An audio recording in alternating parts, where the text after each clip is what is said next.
A man glanced at his phone and bumped into a post. As he tumbled, he inadvertently disrobed a woman who was oblivious. She, engrossed in her device, entered a diner and sat on a feline, ending its life. The seat vibrated, tipping an adjacent table and a dessert smearing a diner's face. Yet he continued on his phone. In the eatery, a father and his boy were engrossed in phones when the youth was grazed by a blade yet found a phone trick unscathed. The father, phone-focused, was sideswiped by a hurrying worker.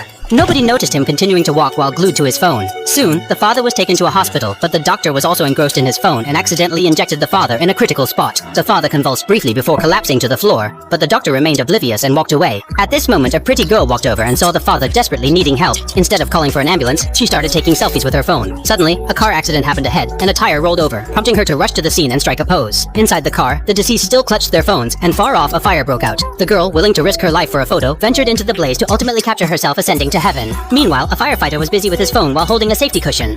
As expected, not a single person was caught by the firefighters from the high levels. The final individual tumbled and collided with a firefighter, catapulting him onto a lab bench. The bench slid towards a scientist, who was also fixated on his phone, oblivious.